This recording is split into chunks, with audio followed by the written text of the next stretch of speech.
Listo, chicos. Muy bien, comenzamos. A ver, en esta oportunidad vamos a trabajar el repaso 3, la semana 3, el repaso de historia del Perú.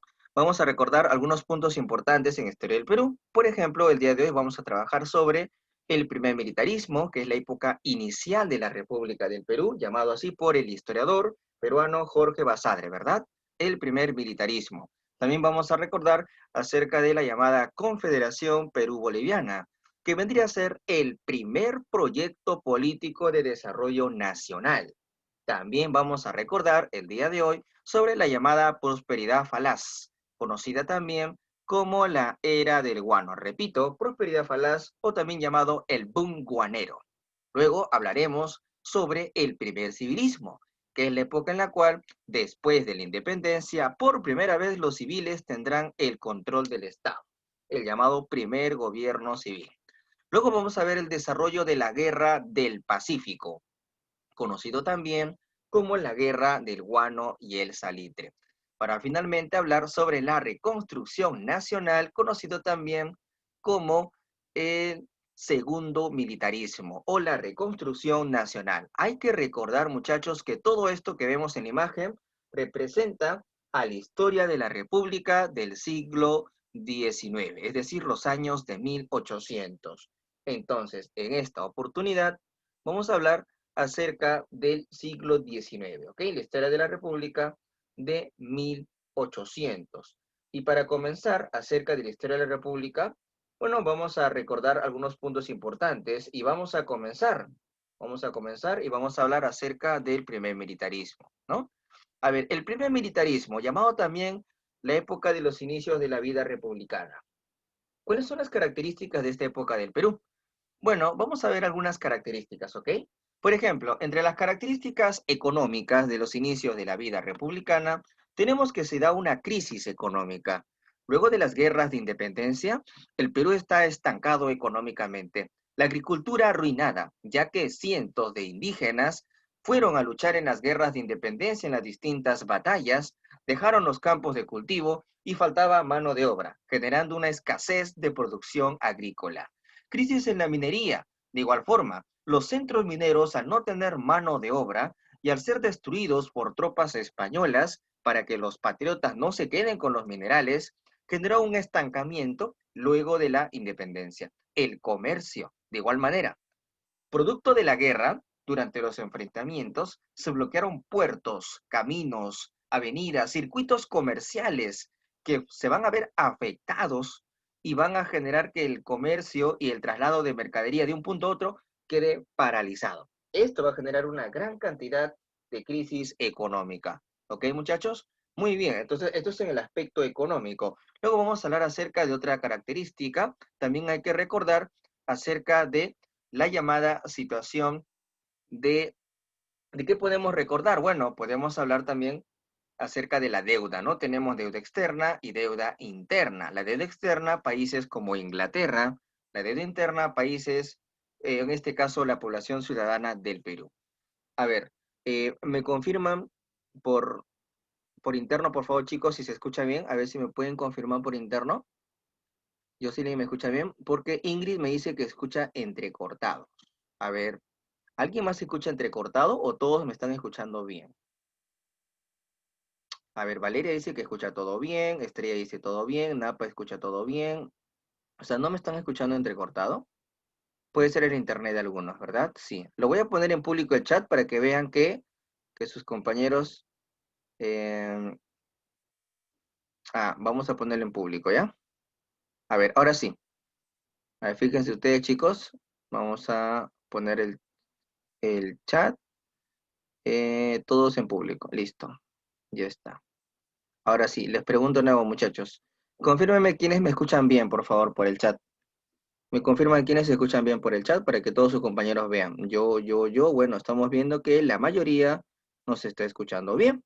La mayoría. Entonces, aquellos que me escuchan entrecortado, debe ser un problema de su señal, muchachos. Hay que buscar un espacio mejor en tu casa para que te pueda llegar mejor la señal. ¿Ok? ¿Sí? No hay problema. De todas formas, muchachos, no se preocupen, que recuerden que las clases están siendo grabadas, así es que ustedes, si es que hay una parte que no han escuchado bien, lo van a ver todo completo en el video, en el canal de Facebook que tenemos, todo grabado, ¿ok? De igual forma estamos grabando aquí y bueno, yo también de manera particular lo subo a mi canal de YouTube. Ahí también está. ¿Ok, chicos? Muy bien, entonces, cualquier duda o inquietud me escriben por el chat, no hay problema, y yo voy a volver a explicar ese punto si desean. ¿Les parece bien? ¿Me confirman? ¿Todo correcto, muchachos? Continuamos entonces. Listo. ¿Cuál es mi canal de YouTube? Ah, no sé mi canal de YouTube. Pueden poner en YouTube Érase una vez el peruano. Luego les paso el canal de YouTube, chicos, por interno, ¿ya? No se preocupen. Muy bien. Entonces vamos a continuar. Sí, algunos ya lo vieron. Excelente. Vamos a continuar, muchachos. Estamos hablando de la situación económica del Perú en los inicios de la vida republicana. Deuda externa a países como Inglaterra, España, deuda interna a los ciudadanos peruanos que colaboraron con sus aportes para las luchas por la independencia, así como también crisis en la agricultura, en la minería, en el comercio y el principal ingreso del Estado peruano en los inicios de la vida republicana, no debes olvidarte, que es el tributo indígena.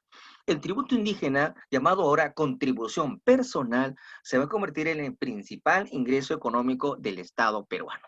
Es así nuestra economía, dependiente del capital inglés. Ojo, van a llegar más de 30 casas comerciales o empresas inglesas a invertir en el Perú. Como el Perú ya no está controlado por España, ese monopolio español ya se canceló hace mucho tiempo, entonces ahora Inglaterra tiene las puertas abiertas del Perú para ingresar aquí con sus capitales e invertir en el Perú. Es por eso que decimos que nuestra economía va a pasar a depender económicamente del gran imperio mundial Inglaterra, del capital inglés. Así es la situación económica del Perú en los inicios de la vida republicana. Ahora vamos a recordar el aspecto social. La población peruana es muy poca. Tenemos aproximadamente 1 millón de habitantes. Muy pocos porque miles murieron durante las guerras de la independencia. En las batallas de Junín, Ayacucho, Cerro de Pasco, etcétera, murieron cientos de indígenas, miles.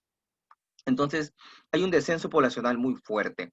Además de ello, los indígenas, que eran la mayoría de la población, se van a convertir en el sector social más manipulado, engañado y estafado. Para ellos la independencia no va a significar mucho, ya que ellos no se han beneficiado mucho con la independencia del Perú. Hay que recordar que los indígenas siguen en la misma situación, siguen en la situación de dependencia personal, no poseen tierras. Y las tierras que ellos pues trabajan son tierras que antes eran de españoles y ahora van a pasar a ser tierras de ¿quiénes? Tierras de los llamados criollos, que se van a convertir en el nuevo grupo social dominante del Perú, los llamados criollos, ¿ok? Muy bien, los negros también. La situación de los negros va a ser la misma. Los negros en la época pues del virreinato estaban en la esclavitud. San Martín los había liberado, pero su situación va a continuar, ya que la libertad de los negros no fue total, fue parcial. San Martín solo liberaba a aquellos hijos de esclavos que nacían a partir del 28 de julio. Sin embargo, muchos se mantuvieron aún en la esclavitud. Los dos sectores populares, indios y negros, se van a mantener aún marginados en el Perú de esta época inicial. Así como también hay un fuerte racismo, hay un fuerte machismo también. Las mujeres no tendrán participación, marginadas socialmente hasta en la política, no tendrán acceso al voto. El analfabetismo es otro gran problema del Perú. Eso genera que en el Perú solo se establecía el voto para los que sabían leer y escribir. Así era la situación. Ahora, en lo político, crisis política en el Perú. Los únicos que van a tratar de tomar el poder del Estado y van a ser considerados aptos para gobernar son los militares. El ejército, como una institución organizada desde la época de la colonia y al tener una jerarquía, un reglamento, es decir, una organización, como si fuera un partido político, va a tomar el control del Estado. En esta época vamos a ver que son los militares los únicos capaces de gobernar el Perú, ya que la otra opción sería un gobierno de civiles. Y los civiles en esta época están desorganizados, incapacitados, no están preparados para tomar el poder, ni siquiera se han organizado en un partido político. No existen partidos políticos en esta época. Los civiles están divididos, no tienen experiencia del gobierno. 300 años de dominación colonial europea hace que los criollos aquí les falta, tengan una carencia de un proyecto político de desarrollo. No había un proyecto de Estado-nación, no había un proyecto político de desarrollo. Encima no había una unidad en la población peruana, no había una identidad nacional. El patriotismo solo se había logrado en un sector muy pequeño por la guerra de independencia. La población no estaba unida. Ante ese vacío, ante esa falta de dirigencia, ante la incapacidad de los civiles de no poder organizarse, los militares toman el control político del Estado. Ellos se hacen llamar los únicos capaces de gobernar. Por eso se hacen llamar caudillos. Surge el llamado caudillismo. Y estos militares que son caudillos, que son los únicos capaces de gobernar, no están preparados para tomar el control del Estado. Entre ellos tienen discordias, conflictos, caos, inestabilidad. Es por eso que tenemos que entender que en los inicios de la vida republicana hay un caudillismo fuerte y hay una inestabilidad. Es una característica de la primera etapa de la República. Y seguramente, muchachos, si han revisado su material del repaso de Academia San Marcos en línea, hay una pregunta que hace referencia justamente a esto, ¿no? Una pregunta que nos dice las características políticas de los inicios de la República. ¿Cuál es una característica política? A ver, me confirman en el chat si han revisado esa pregunta. A ver si por ahí me confirman. Excelente, sí, ¿no? Es correcto. ¿Qué número de preguntas por si acaso, muchachos? De repente algunos están con computadora y con el cel a la mano. Muy bien, es la pregunta número 8, ¿verdad? La pregunta 8 de nuestro material dice lo siguiente. ¿Cuál de las siguientes premisas es una característica política de los inicios de la República? ¿Cuál sería la respuesta, muchachos? En el siglo XIX, una característica política. Muy bien, Cielo por interno nos dice, la clave sería la D, caudillismo e inestabilidad. Efectivamente, muy bien, la pregunta 7, la pregunta 8, la clave sería D de dedo. Caudillismo e inestabilidad. Listo. Muy bien, continuamos. También hay que recordar que en los inicios de la vida republicana teníamos dos bandos políticos que estaban en constante caos y división, ¿verdad? Ahí teníamos a los llamados liberales y a los conservadores. Los liberales eran políticos que estaban a favor de la democracia, de la libertad de expresión, de la libertad de culto, de la descentralización, del llamado legislativo fuerte o congreso fuerte, mientras que los conservadores estaban a favor del autoritarismo, del conservadurismo, del centralismo, del proteccionismo económico. Ellos eran los llamados conservadores, ¿ok? Muy bien. Entonces, ahí tenemos las características económicas, sociales, políticas, características ideológicas. Y ahora vamos a recordar el aspecto territorial. Las fronteras del Perú. Ahí tenemos un mapa del Perú y tenemos principios para definir los límites, ¿verdad? Había un principio llamado la libre determinación de los pueblos. Este principio establecía que cada pueblo podía decidir a qué país o en qué lugar pertenecer, ¿no? Los llamados pueblos con libre participación, ¿ok? Excelente. Bajo ese principio hay un ejemplo, ¿verdad? Hay un territorio que pasó al Perú. Ese territorio empieza con J. ¿Cuál es, muchachos? A ver si me escriben por el chat. Todos en público los ven. Sí, Jaén, excelente, muy bien. Jaén, lo máximo, Carol. Entonces, Jaén pasó al Perú por el principio de la libre determinación de los pueblos. Muy bien, muchachos.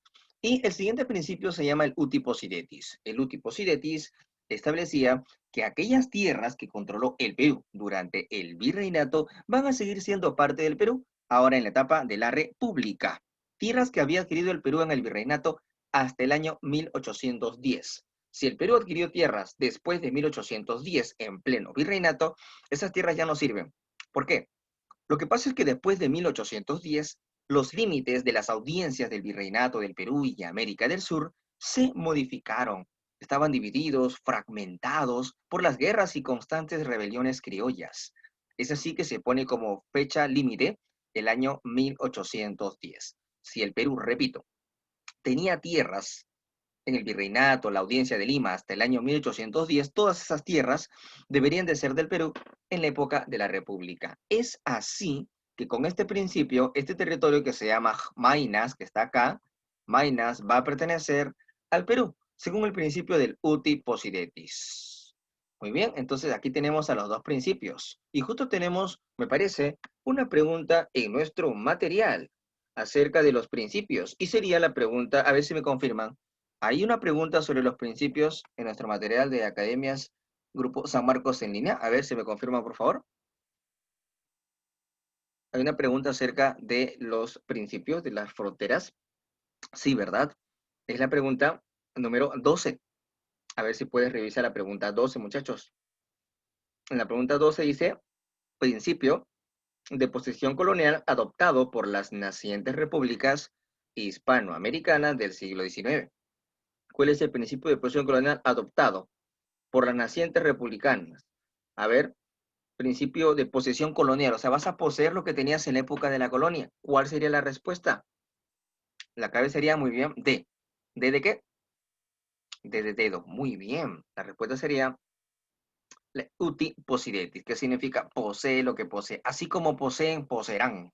Así como lo poseías, lo vas a seguir controlando, ¿no? Muy bien, listo, muchachos. Seguimos. A ver, ¿me confirman? ¿Está bien? ¿Seguimos bien con este ritmo, muchachos? Vamos a hacer hasta la reconstrucción nacional. Todo correcto, ¿no? Listo. Cualquier duda, sugerencia, muchachos, ya saben, ¿ah? Ustedes solo me preguntan.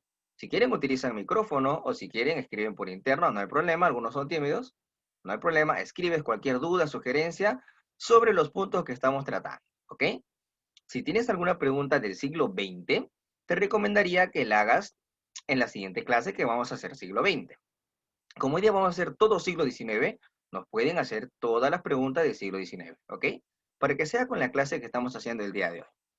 Listo, muchachos. Continuamos. A ver, vamos a seguir. Y ahora vamos a hablar acerca de los gobiernos, ya pues, ¿no? Los gobiernos del primer militarismo. Casi 50 años de caudillos militares. Todo comenzó con José de la Mar.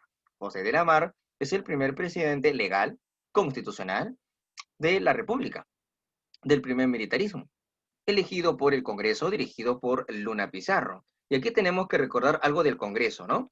Nuestro primer Congreso de la República, que eligió José de la Mar como presidente, este Congreso estaba representado en su mayoría por sacerdotes y abogados. Eran las dos profesiones más importantes en el Congreso, ¿ah? Sacerdotes y abogados. Y tuvo como presidente del Congreso a Francisco Javier de Luna Pizarro.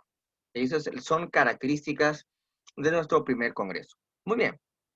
La Mar. En su gobierno de la Mar se crea una constitución, la de 1828. Esta constitución sería la madre de las constituciones porque sirvió de modelo para las futuras constituciones. Muy bien, Jocelyn. José de la Mar es un liberal, es un presidente de tendencia liberal. Está a favor del libre comercio, de la descentralización, de la libertad de cultos, etcétera. Pero en su gobierno sabemos que el Perú va a cobrar un impuesto, que es el tributo indígena, llamado en esta época contribución personal. Esta contribución personal, que fue el principal ingreso del Estado en los inicios de la República, va a generar rebeliones campesinas. Es por eso que aquí, en el gobierno de la Mar, en la zona de Ayacucho, en un pueblito llamado Iquicha, estalla una rebelión, la famosa rebelión de los iquichanos, durante el gobierno de la Mar. La causa, la causa de la rebelión es oponerse al tributo indígena, llamado también contribución personal. Sin embargo, la Mar manda reprimir esta rebelión. Muchachos, ¿esto han preguntado en nuestro material sobre la primera rebelión campesina de la República? A ver si me confirman por el chat, por favor. ¿Hay una pregunta sobre eso? ¿Sí? ¿Todo correcto? Sí, hay una pregunta, ¿verdad? Es la pregunta número 11.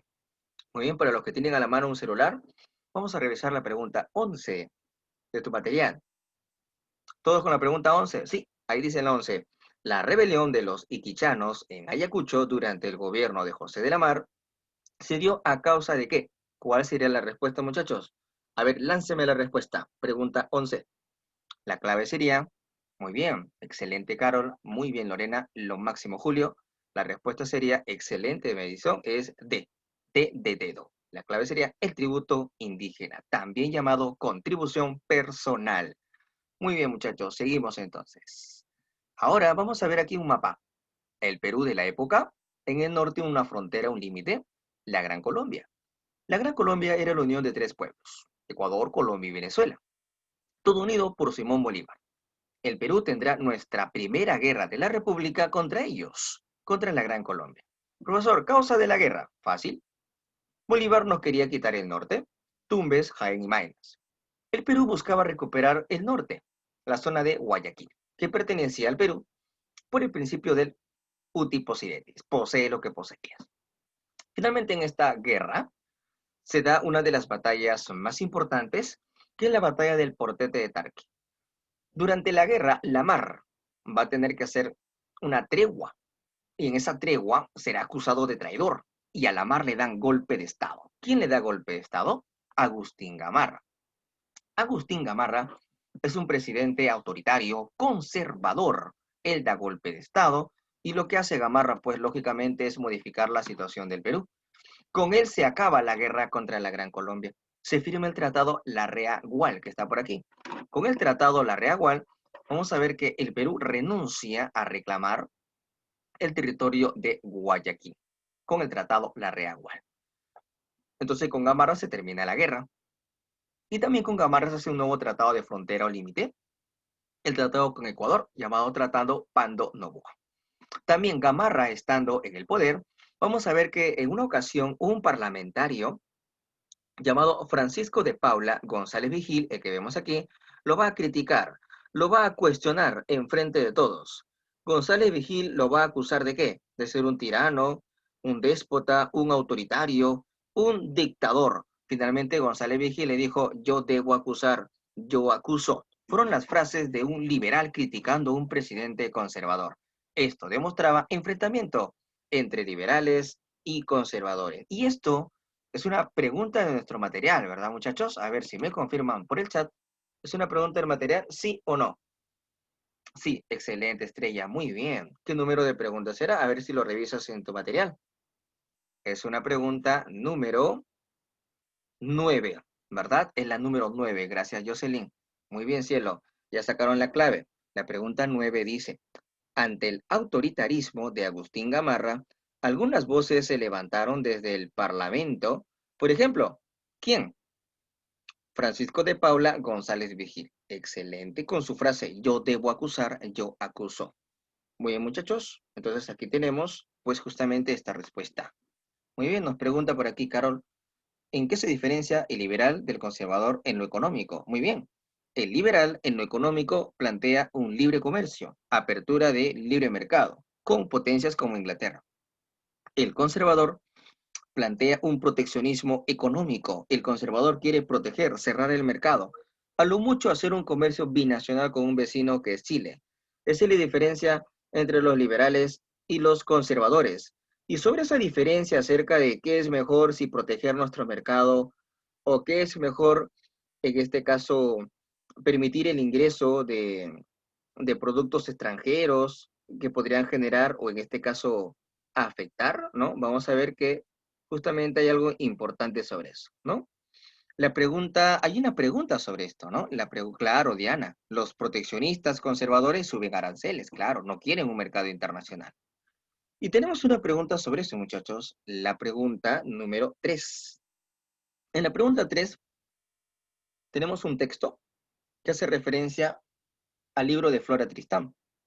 Ustedes de repente por filosofía quizá han escuchado de Flora Tristán, filosofía o literatura también, ¿no? Ella es una escritora, tiene un libro llamado Peregrinaciones de una paria.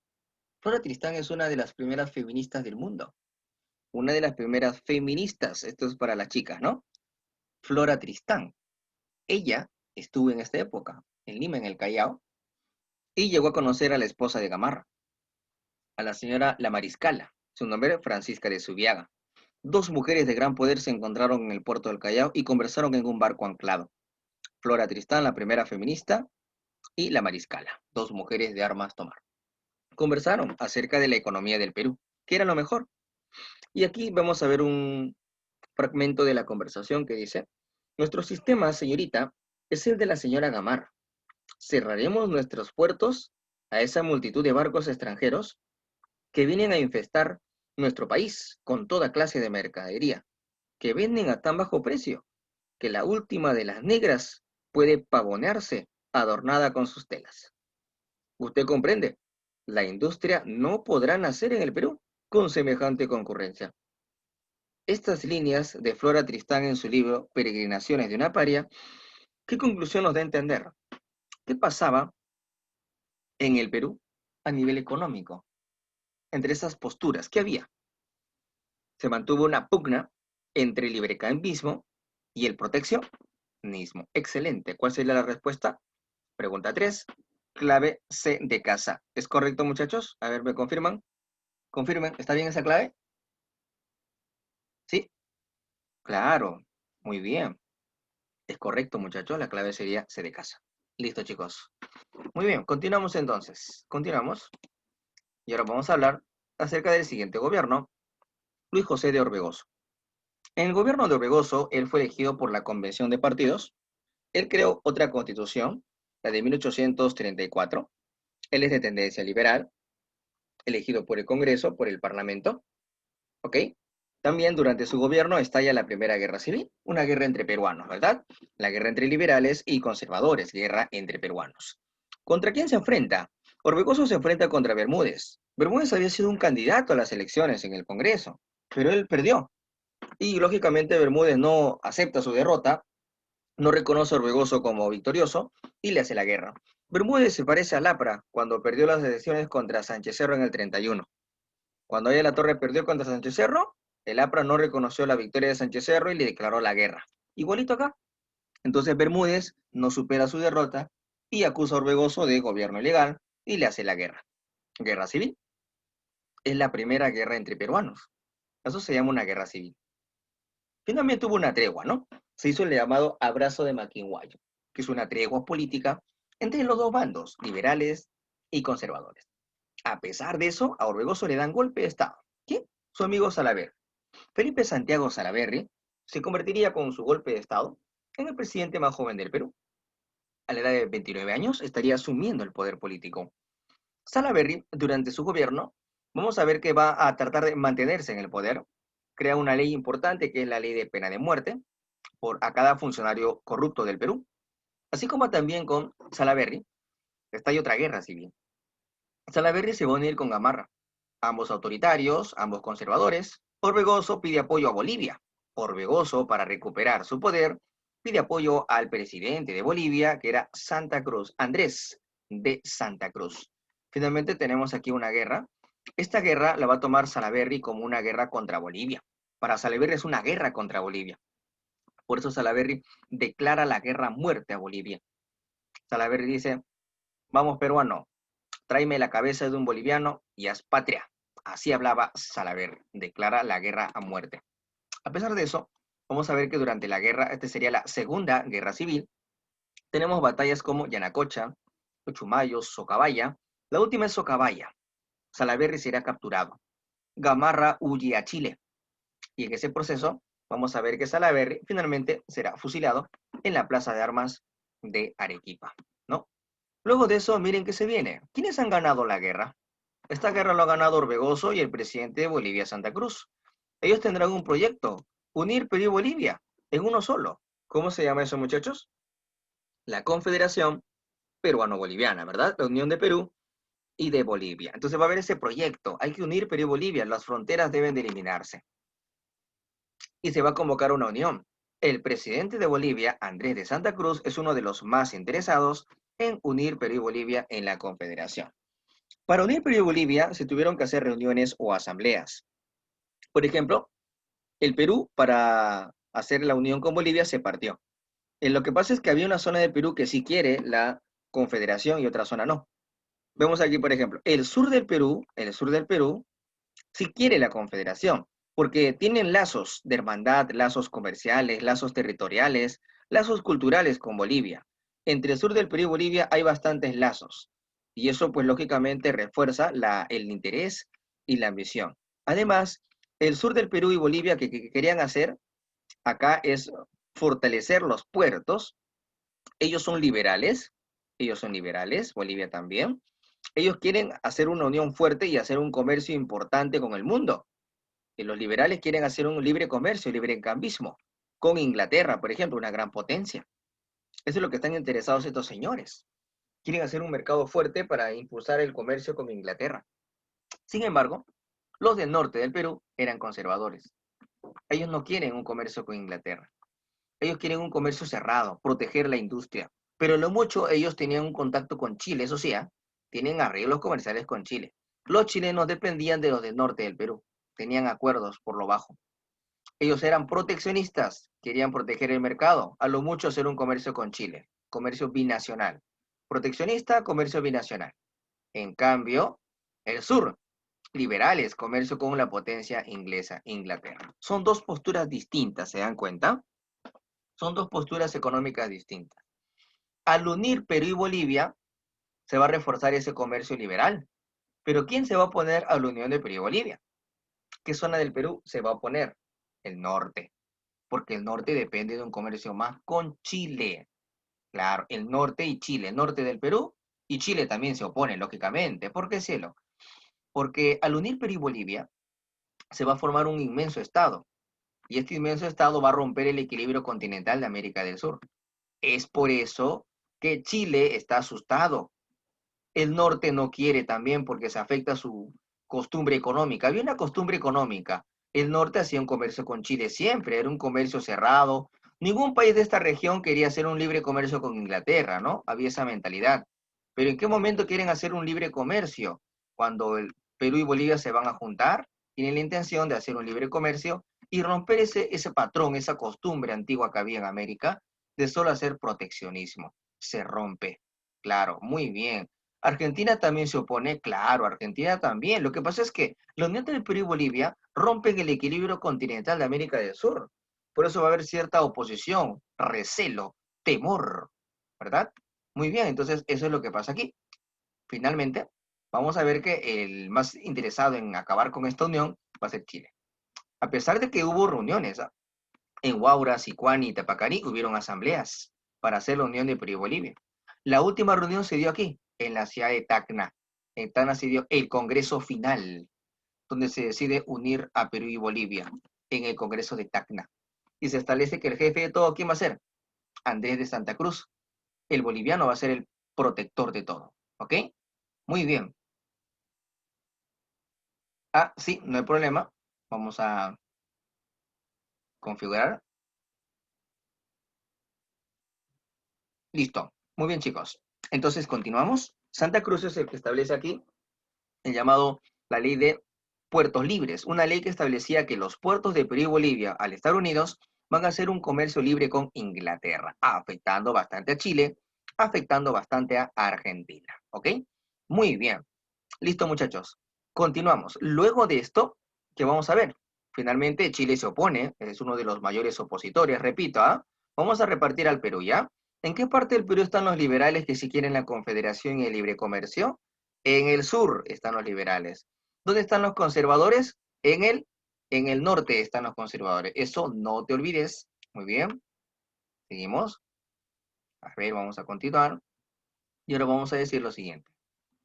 Chile se opone, el presidente de Chile se opone. En Chile hay un ministro llamado Diego Portales. Ese ministro es un ideólogo de Chile para la expansión, ¿no? Chile tiene que crecer, Chile quiere expandirse y tienes a su ministro Diego Portales, el principal ideólogo de la expansión chilena. Ellos dicen, ¿no?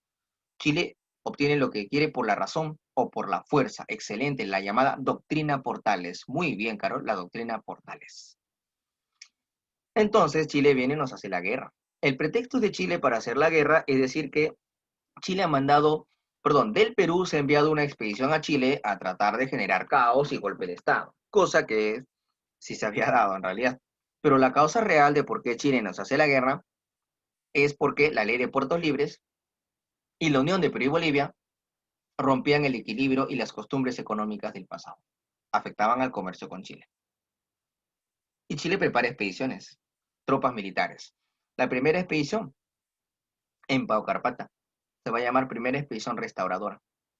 Chile envió un ejército a cargo de Manu Blanco en Calada y Chile pierde. Le ganamos a Chile en la batalla de Paucarpata en Arequipa. Y le hicimos firmar el Tratado de Paucarpata, donde tienen que aceptar su derrota. Finalmente, ¿qué sucede? No logran aceptar su derrota y van a preparar una segunda expedición. Chile prepara la segunda expedición, muchachos, a cargo de otro militar, Manuel Bulnes. Y con la segunda expedición a cargo de Manuel Bulnes, van a venir al norte del Perú. Pero cuando vienen al norte, en el norte hay un grupo que está en contra de la Confederación. Son los amigos de Chile que hacen comercio con él. Pregunto, muchachos, ¿quiénes están en el norte? ¿Los liberales o los conservadores? Los conservadores, excelente, ellos no quieren. Por eso, ¿a quiénes van a apoyar? A Chile. ¡Viva Chile!, decían los conservadores. Chi, chi, chi, le. ¡Viva Chile! Y así, claro, es correcto. Entonces, finalmente, Chile gana. En Yungay, con el apoyo de los conservadores, esta unión perú-boliviana llega a su final. Se fragmenta la Confederación Peruano-Boliviana. Muy bien, y justo tenemos preguntas en nuestro material sobre esto, ¿ah? A ver, vamos a ver. Me confirman la pregunta número 10. Primero vamos con la pregunta 10. La pregunta 10 de nuestro material dice: la Confederación Perú-Boliviana se aprobó en el Congreso de... La respuesta sería en Tacna. En Tacna se decide aprobar la unión de Perú y Bolivia. ¿Es correcto, Napa? Muy bien, Jocelyn, lo máximo. Otra pregunta. Vamos con la llamada pregunta 6. La pregunta 6 dice: ante el desarrollo de la Confederación Perú-Boliviana, Chile, ¿qué envió? ¿Cómo se llaman estas tropas militares que manda Chile a la Confederación? Se llama, por ahí Caro nos dice, la clave es A. Ciro también nos dice A. Jocelyn también nos dice A. Sería las expediciones restauradoras. Muy bien, la pregunta 6, la clave sería A. Expediciones restauradoras.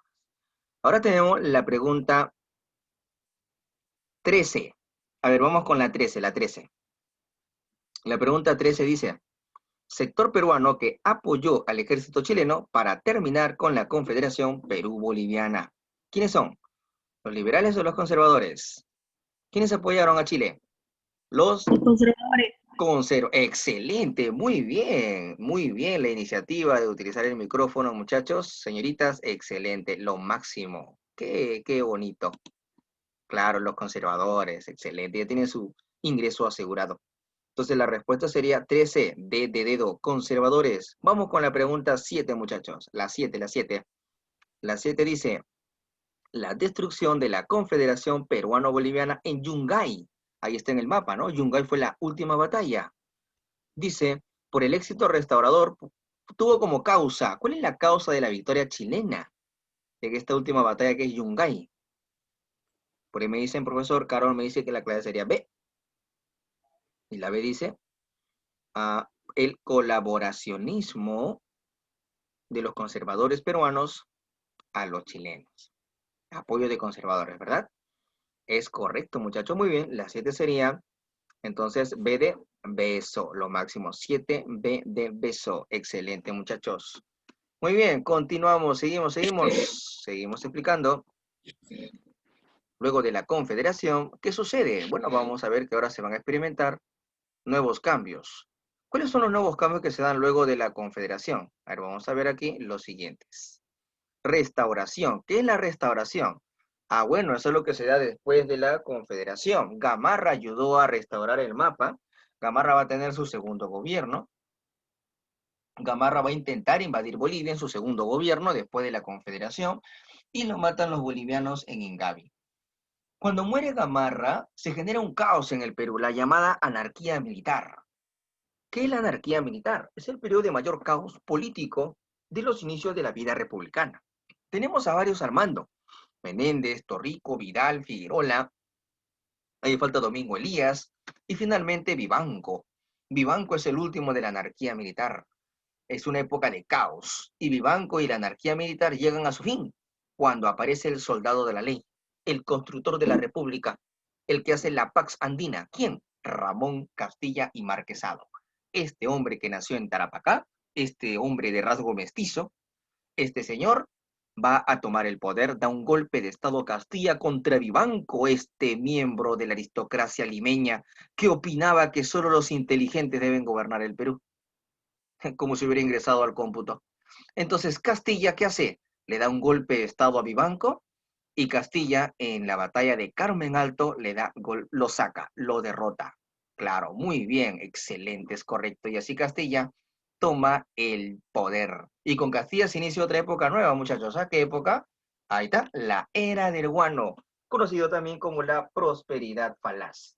Repito, la era del guano o la prosperidad falaz, que se inicia muy bien, excelente. Yo sé, se inicia con, justo coincide con el gobierno de Ramón Castilla, ¿no?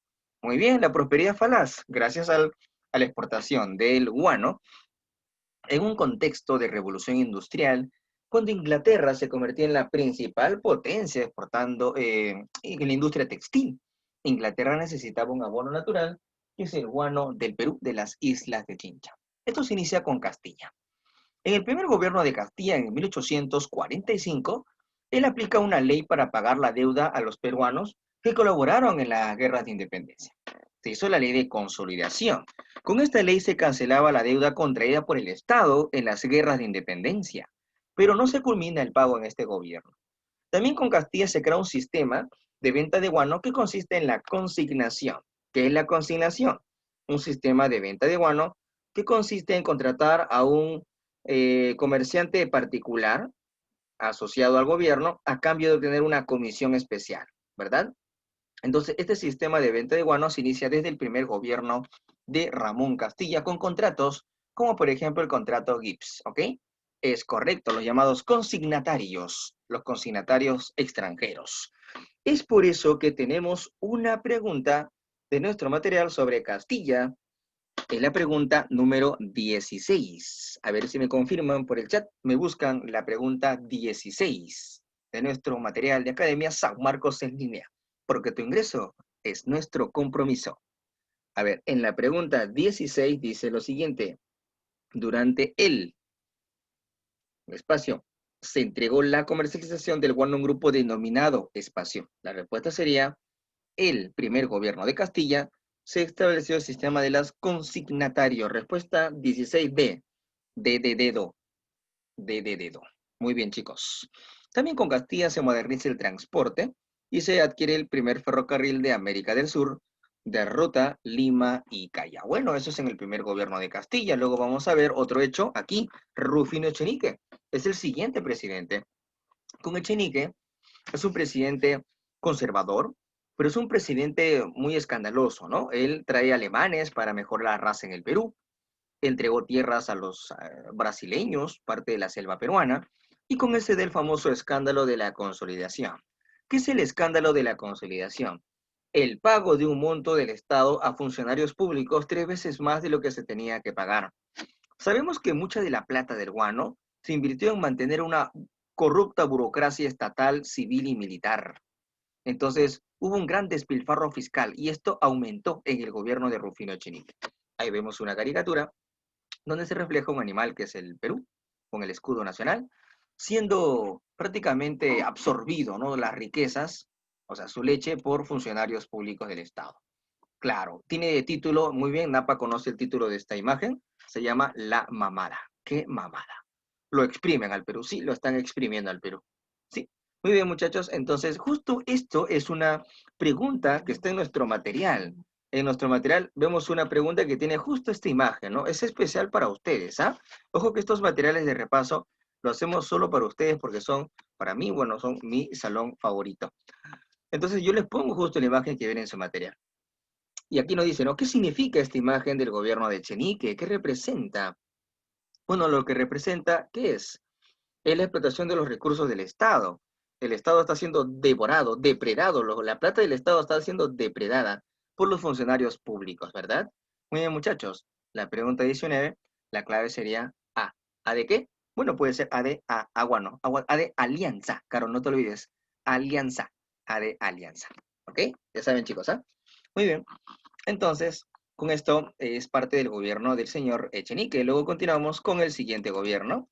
Nuevamente regresa al poder Castilla, pero para que Castilla regrese al poder, le ha dado un golpe, una revolución a Echenique. De hecho, la llamada revolución liberal. Claro, Castilla le ha hecho una revolución liberal a Echenique para sacarlo en el año 1854, que está el año. Castilla se va contra Echenique y claro, en esa revolución él liberó cosas, hizo que los indios ya no paguen tributo y liberó a los esclavos con la ley de manumisión. Ustedes ya saben que cuando Castilla libera a los esclavos, en el fondo se compró la libertad de ellos, ¿verdad? Se compra la libertad de esclavos, generando el beneficio de los hacendados. Ellos son los que salieron ganando más cuando se compró la libertad de los esclavos. Excelente, Ale, muy bien. Nos están confirmando esto con la llamada ley de manumisión. Muy bien, chicos. Y también con Castilla, en su segundo gobierno, no deben olvidar que se crearon dos constituciones políticas, la de 1856 y la de 1860. Son dos constituciones políticas importantes con Castilla. De las dos, la del 60 es la más importante porque es la más duradera, ¿verdad? La que duró mayor periodo, la constitución del 60. Luego no puede olvidarse, excelente, que con Castilla vamos a ver que va a dar un apoyo a que los peruanos se dediquen a la comercialización del guano, los llamados hijos del país. Ellos se dedican a la comercialización del guano. Muy bien, todo bonito hasta que se viene ya más adelante una guerra, la guerra contra España. Excelente, Ale, ellos son los consignatarios nacionales, ¿no? Hasta que se viene la guerra contra España, muchachos. España no quiere hacer la guerra, te quiere quitar lo más valioso que tienes, tu guano. ¿Por qué? No solo porque España quiere ganar vendiendo guano, sino porque España estaba en un proceso de industrialización. De la ciudad de Cataluña a Barcelona, los españoles están industrializando y necesitaban guano. Necesitaban también recuperar sus antiguas colonias. Claro, recordemos que en el mundo todavía estamos en época de colonias. Estamos en el imperialismo colonial. Y es normal que España busque recuperar sus colonias. Pero ya es por gusto ya. No sabe que el Perú está preparado y que el Perú no va a poder, no va a permitir esto. Claro, España buscaba impulsar su industria. España estaba quedando atrasada. España es uno de los países europeos más atrasados en el siglo XIX-XX. ¿Ok? Hillary nos pregunta, profesor, ¿un país que era colonia en ese tiempo? La India. La India era colonia de Inglaterra. Ese es un ejemplo claro. Muy bien, continuamos. Para la guerra contra España, vamos a ver algunos pretextos o excusas. Por ejemplo, el incidente de la hacienda de Talamo. ¿Qué es esto? Talamo es una hacienda que queda en el norte. No sé si ustedes conocen Trujillo. ¿Conocen Trujillo? A ver, confirmen si conocen Trujillo. ¿La ciudad de Trujillo conoce, muchachos? ¿Sí? ¿Sí? Ya, muy bien. Ya, sí. Excelente. Ya, de Trujillo un poco más al norte se encuentra la ciudad de Talamo, ¿ya? Y en la ciudad de Talamo vamos a ver que habían trabajadores españoles y peruanos, ¿no? Peones españoles y peruanos, y mataron a un español por un conflicto interno, una querella o pelea interna, ¿no? Mataron a un español. La muerte de ese español, ¿qué generó? Un pretexto. Muy bien, Napa conoce ya de excusas y pretextos, seguramente. El pretexto para que España diga, vamos a atacar al Perú, ¿no? Hay otro pretexto o excusa, ¿no? Es la expedición científica. El que estaba de moda en Europa, mandar expediciones científicas a América. En realidad los europeos estaban investigando, ¿no? Buscaban, ¿qué buscaban en las expediciones científicas? Los europeos siempre enviaban expediciones a América para buscar materias primas. O sea, ellos venían con la idea de estudiar el Perú, estudiar América, estudiar los países, estudiar el mar, pero en el fondo también buscaban materias primas porque esto lo quería la burguesía. Las grandes burguesías europeas buscaban en América lugares donde encontrar petróleo, algodón, cobre, materias primas, ¿verdad? Entonces, por eso impulsaron las llamadas expediciones científicas. Ale, mercantilismo es la acumulación de metales, es la acumulación de capitales. Eso se da en 1500. Acá estamos ya en la era industrial. Aquí lo que quiere la burguesía ya no es capital. Lo que quiere la burguesía es materia prima para sus fábricas e industrias que ya la necesitan, ¿no? Muy bien, entonces ya habían venido científicos a Europa, ¿no? De Europa a América. Por ejemplo, en el Perú vamos a ver a Antonio Raimondi, un italiano, Alexander von Humboldt, un alemán, y ahora los españoles vienen acá a hacer una expedición, entre comillas. Pero estos españoles se van a la isla de Chincha, se apoderan de la isla de Chincha y empiezan a reclamar que el Perú debe pagarle a España lo que le debe y deben de indemnizar la muerte de un español. O sea, pretexto. En realidad la causa es que España quiere nuestro guano y recuperar sus colonias. Se hizo un tratado para evitar la guerra. Acá está. El Tratado Vivanco-Pareja. Este tratado se había hecho para evitar el desarrollo de una guerra. Pero por gusto es, porque en ese tratado es un tratado vergonzoso. Miren, el Perú le iba a pagar a España la deuda de la independencia y aparte 3 millones de pesos. El Perú se estaba humillando. Entonces no lo va a permitir el presidente Mariano Ignacio Prado. Ojo que este tratado, muchachos, vino en examen de San Marcos. Han preguntado en San Marcos, ¿con qué tratado se buscó evitar el desarrollo de la guerra contra España? ¿Cuál sería la respuesta, muchachos? A ver, confirmen. Tratado Vivanco, pareja, claro, excelente, fácil. Muy bien. Este señor que está acá, lo vemos un poco triste, preocupado. Este señor es Mariano Ignacio Prado. Va a dar golpe de estado desde Arequipa. Va a tomar el poder. Y él va a decir, por el honor nacional, le declaramos la guerra a España. Prado es el que declara la guerra a España. Este es su primer gobierno de Mariano Ignacio Prado. Declara la guerra a España, va a formar una alianza, la cuádruple alianza, Ecuador, Chile, Bolivia y Perú unidos. Y finalmente logran derrotar a España en el último combate que es el 2 de mayo, donde destaca el héroe nacional José Gálvez, ministro de guerra y primer ministro de Mariano Ignacio Prado. Acaba el combate del 2 de mayo, acaba la guerra contra España y bueno, el Perú ha logrado recuperarse, pero hay un problema, muchachos. ¿Cuál es el problema, profesor? Bueno, el problema es que se viene una crisis. Se viene la crisis económica, ¿sí? Se va a venir una crisis económica. ¿Y qué va a pasar en la crisis, profe? Vamos a ver. La crisis económica la va a heredar el siguiente presidente, que es José Balta. Ojo, muchachos, que José Balta es el último presidente del primer militarismo. ¿Quién fue? José Balta. ¿Qué pasa durante el gobierno de José Balta? A ver, para solucionar el problema y cancelar una deuda externa que tenía el Perú, vamos a ver que se impulsa un contrato, el llamado contrato Dreyfus. El contrato Dreyfus es el contrato que establecía entregarle, en este caso, digámoslo así, todo el monopolio del guano a quién. Se le entregaba todo el monopolio del guano a los franceses, a cambio de que ellos nos ayuden a cancelar la llamada deuda externa, el contrato Dreyfus. De esto se encargaría su ministro de Balta, un empresario terrateniente de sur, un hombre civil de negocios, que es Nicolás de Piérola. Él era su ministro de Economía, también llamado ministro de Hacienda.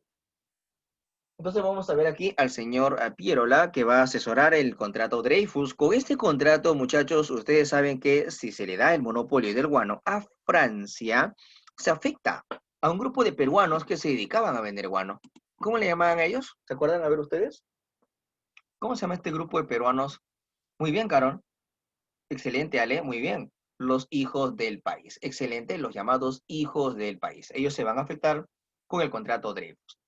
Napa nos hace una pregunta por interno y nos dice, ¿el Tratado de Banco Pareja no fue en el gobierno de Antonio Peset? Claro, es correcto. Es correcto, yo no he dicho que el tratado fue en otro gobierno, ¿eh? No te preocupes, amigo Napa, vamos a retroceder para que veas. Cuando se da el conflicto contra España, ¿verdad? Se había firmado el Tratado de Banco Pareja.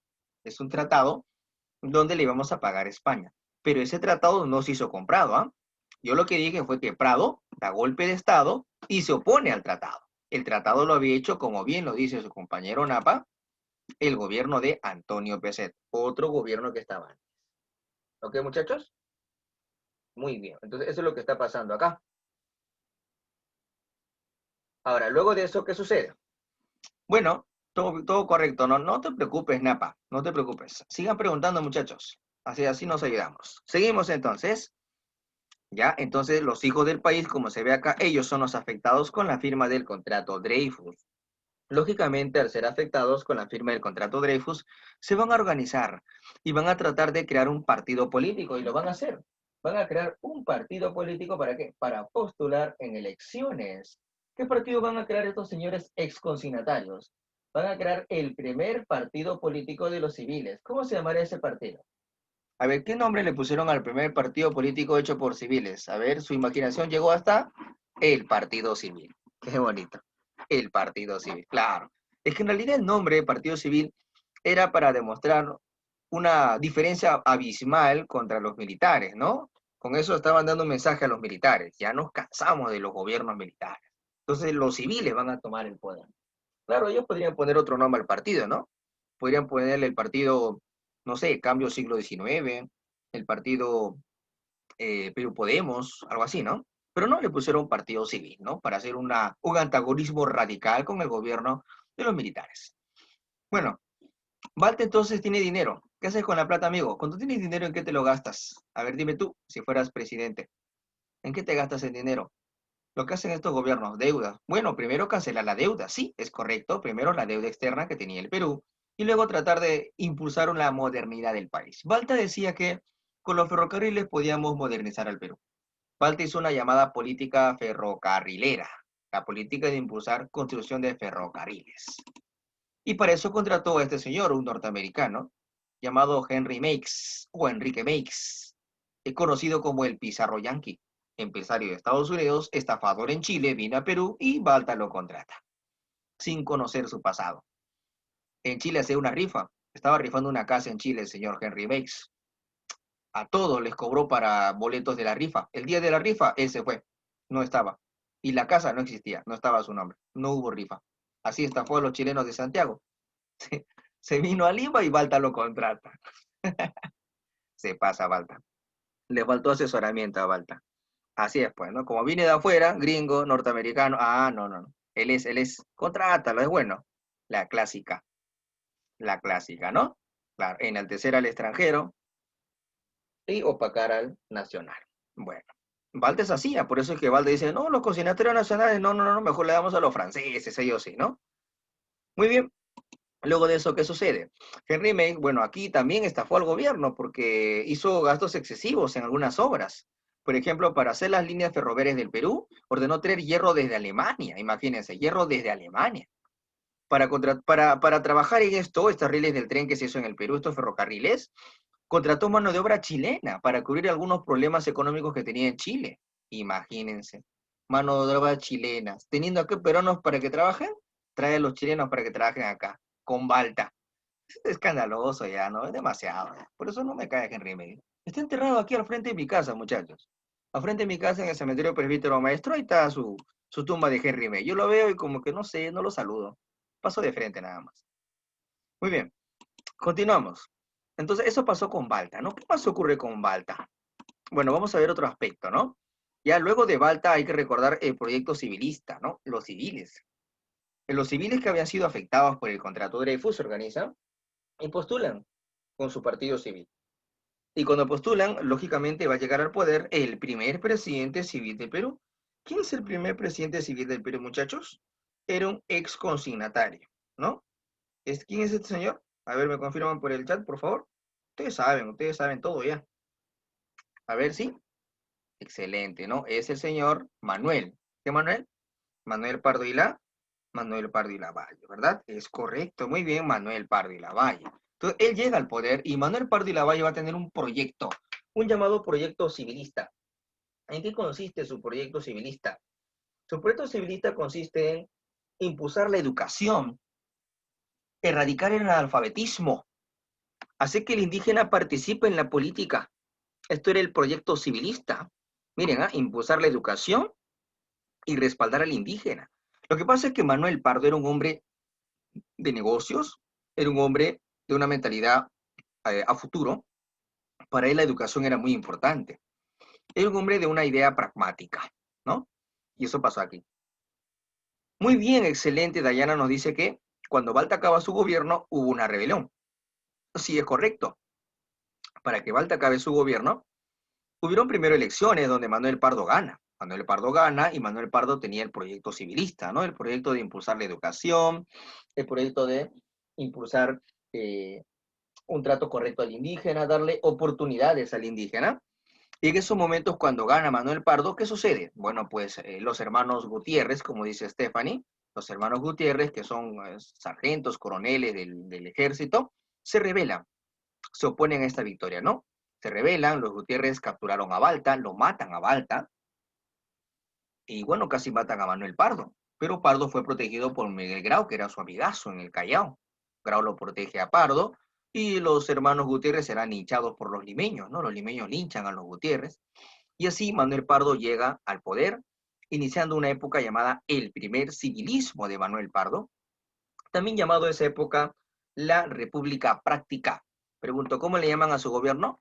El primer civilismo de Manuel Pardo, o también llamado la República Práctica. Y en esos momentos él aplica, muy bien Jocelyn, aplica su proyecto civilista, que es impulsar la modernidad a través de qué? A través de la educación y otorgarle una participación ciudadana al indígena. Y esa es una pregunta de nuestro material.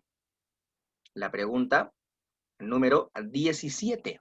A ver si han revisado su material de Academia San Marcos en línea. Pregunta número 17, muchachos. ¿Cuál sería la respuesta?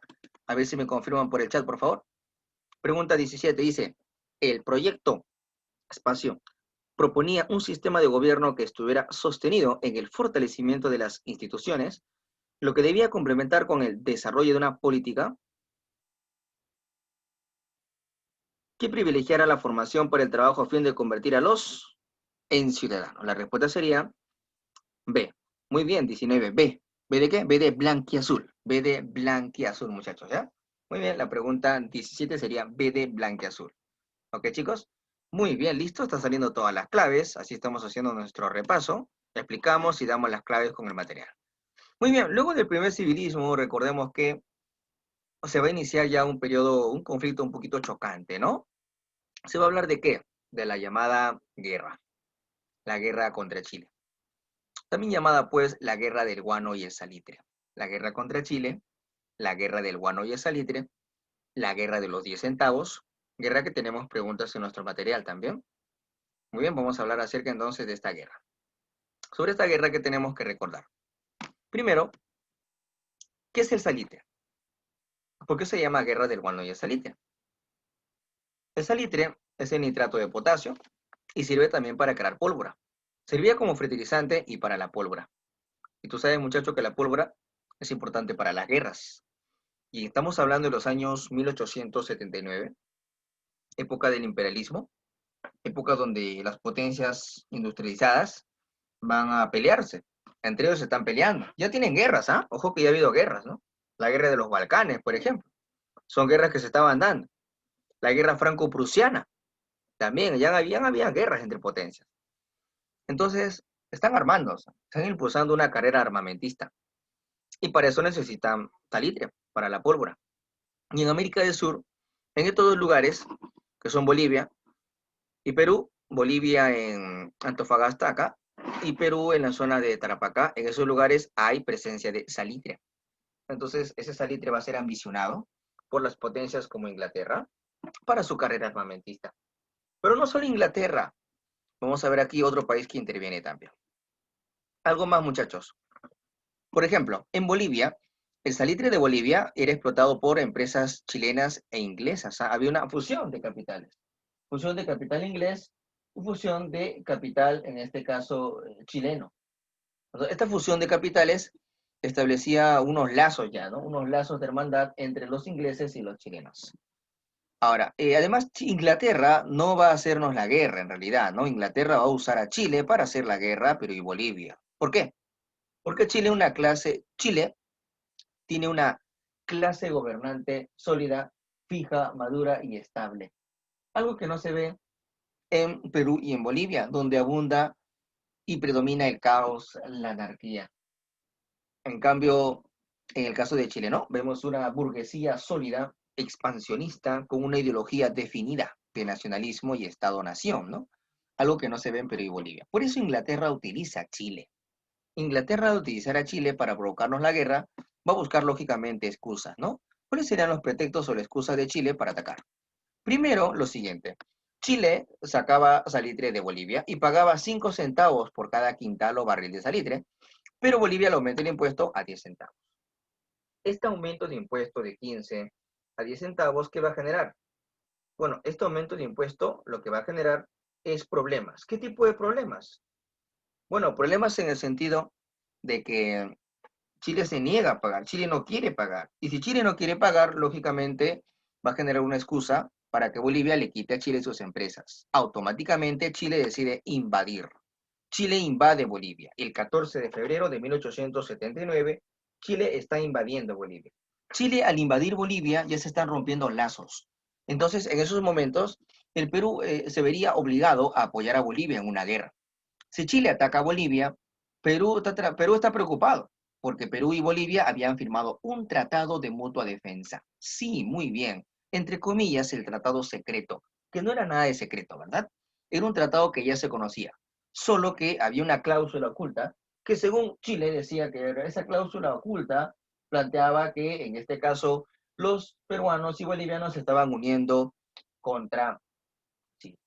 Lógicamente eso era algo, una excusa, un pretexto, y aquí se inicia el primer problema, ¿no? El impuesto de los 10 centavos será una excusa para que se inicie la pelea entre Chile y Bolivia. Perú no está preparado para una guerra. Perú no está en condiciones para pelear en una guerra. Es por eso que vamos a ver una intervención por parte de países como Perú. Y vamos a ver que en el Perú, nuestro presidente, cuando se inicia la guerra, ¿quién es? Mariano Ignacio Prado. Mariano Ignacio Prado es el presidente que tenemos cuando inicia la guerra. Profesor, ¿él estaba en la guerra contra España? Sí, ese es su segundo gobierno. El segundo gobierno de Mariano Ignacio Prado. El primero en la guerra contra España y el segundo aquí en la guerra del Guano contra Chile. Prado aquí sabe que no estamos preparados porque no hay armas, hay cuarteles vacíos y así no podemos ganar una guerra. Entonces lo que sucede aquí es que Prado le pide al señor llamado Antonio Lavalle, le pide a Lavalle que vaya, ¿a dónde? Prado le dice, Lavalle, tienes que ir, en este caso, hasta Chile para evitar una guerra. Tienes que iniciar negociaciones de paz. Entonces Prado envía a Lavalle a Chile, Lavalle llega a Chile, es recibido de manera hostil y vamos a ver que el gobierno de Chile argumenta que Lavalle viene aquí a hacer perder tiempo, el Perú debe declararse neutral, pero simplemente vamos a ver que el Perú no puede aceptar su neutralidad, ya que había un tratado de mutua defensa. Entonces, ¿qué se genera al final? Lo que hace Chile es argumentar un tratado secreto.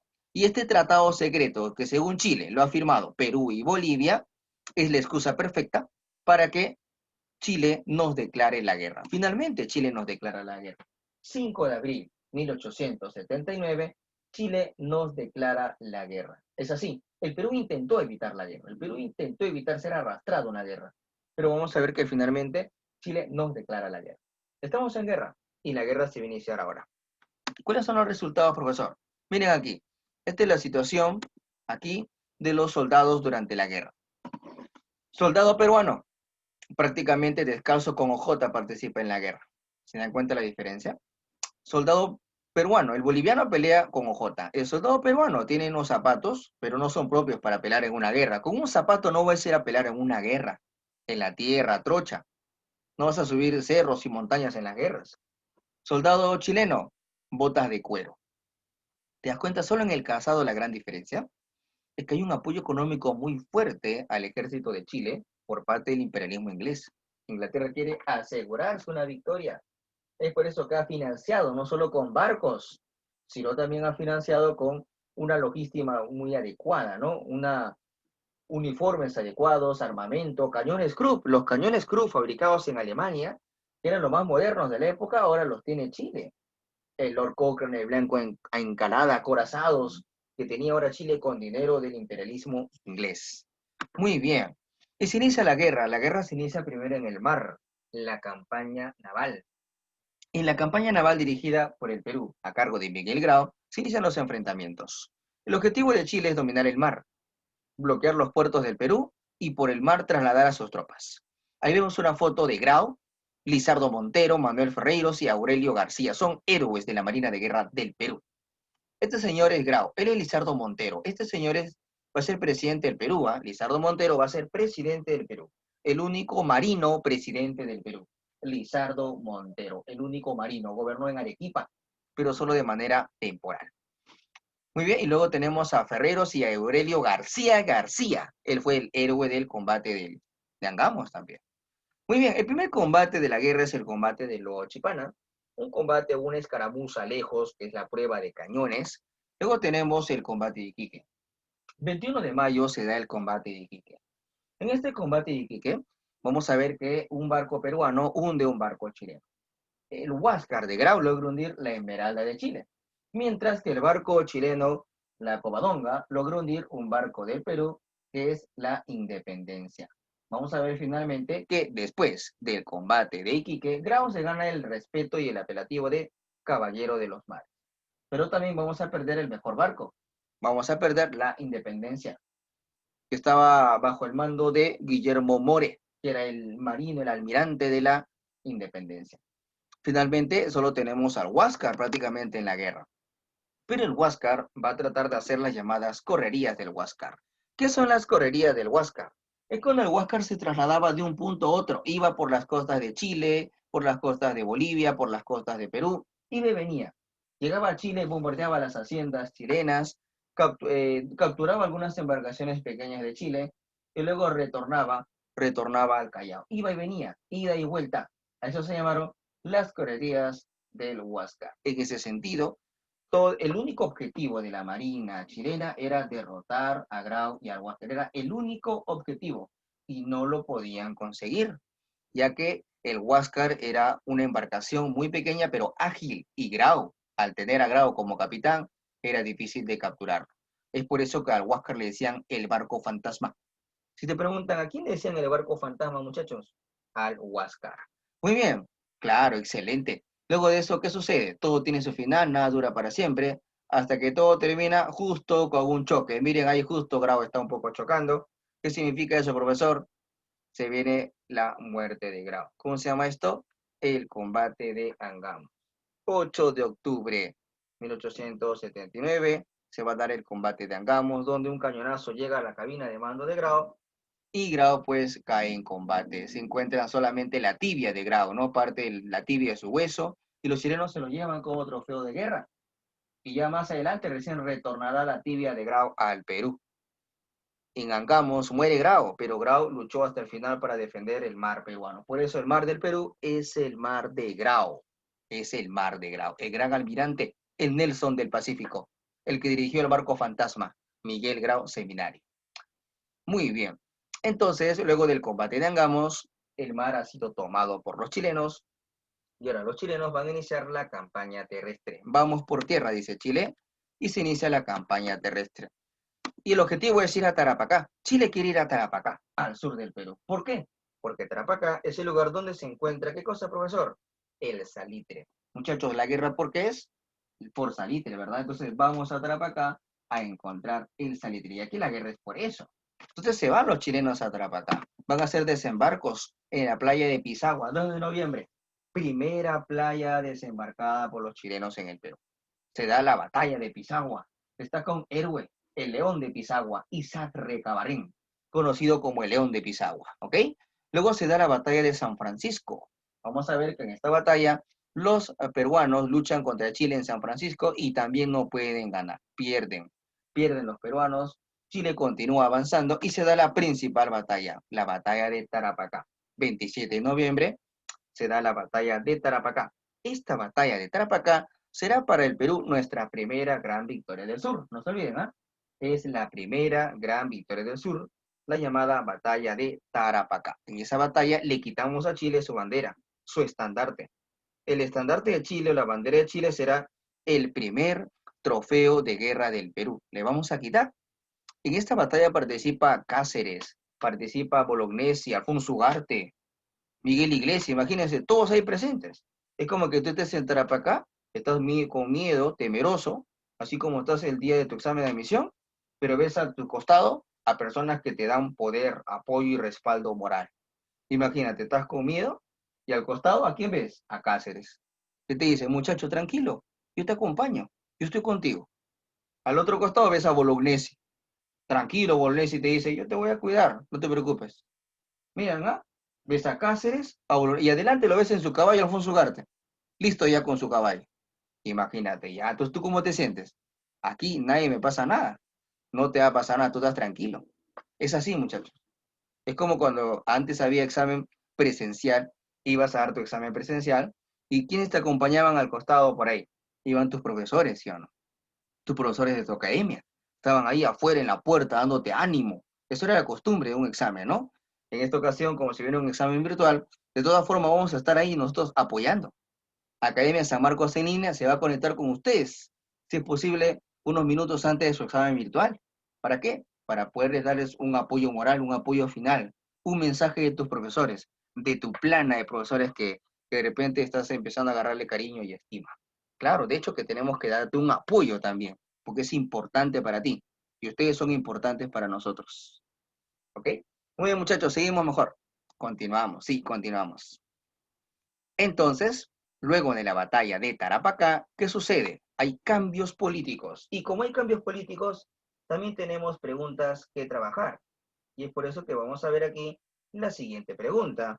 Por ejemplo, la pregunta número 22. A ver, la pregunta 22 habla acerca de la guerra y la respuesta es la siguiente.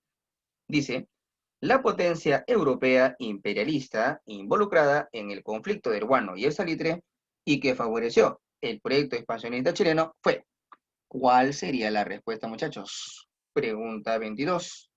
La respuesta sería Inglaterra, excelente, 22. Casa, C de casa, Inglaterra, lo máximo, claro. Inglaterra, Inglaterra, lo máximo, chicos. Muy bien.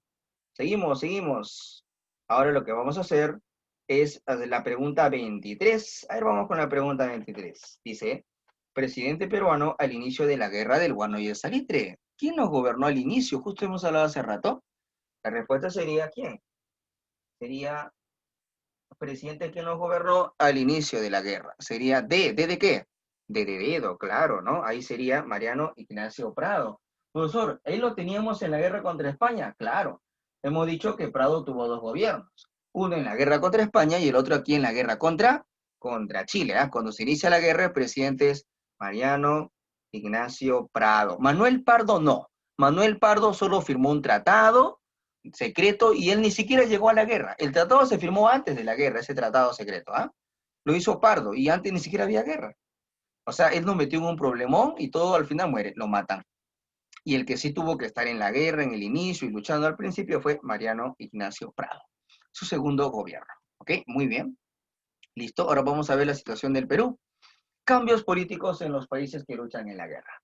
En el Perú, por ejemplo, a ver, cuando se inicia la guerra, aquí está, lo repito, es Mariano Ignacio Prado. Luego de la batalla de Tarapacá, decide hacer un viaje a la compra de armas y agilizar mejor, ¿no? ¿Verdad? ¿Qué pasó? Luego de que Prado viaja, vamos a ver que llega al poder Luis Lapuerta, es el vicepresidente que asumiría el poder, Luis de Lapuerta. Luego de Luis Lapuerta que asume el poder, la vicepresidencia, alguien le da golpe de Estado, un terrateniente ambicioso por el poder, Nicolás de Piérola, el patricio, así le van a decir a Piérola, el patricio. ¿Por qué le decían Patricio? A ver, ¿algún voluntario? ¿Por qué le dicen Patricio? ¿Quién es Patricio? A ver, ¿sí? ¿Hay un voluntario, por favor, que me escriba por el chat de repente? ¿Por qué le decían a Pirola Patricio? ¿Quién es Patricio? Le dicen a Pirola Patricio porque ustedes recordarán el famoso Patricio romano. Claro, de Roma, excelente, claro, muy bien. Los romanos, los patricios. Los dominus eran los hombres de mucho poder en Roma. Eran los terratenientes, los latifundistas en Roma, la clase alta, excelente. Claro, es que este señor Piérola es un hombre que tiene latifundios, tiene grandes tierras, es un hombre de la élite, es un aristócrata, por eso le decían el patricio. No, claro, es correcto, él toma el poder y se vuelve dictador. Claro, porque nadie ha votado por él. ¿Quién lo eligió él? Nadie. A la fuerza toma el poder. El dictador Piérola. Es así. Piérola entonces toma el poder y ese es un cambio político que se da en el Perú. No le conviene este cambio político al Perú. En plena guerra no conviene estos cambios. No, no, no, no, para nada. Y luego tenemos en Bolivia.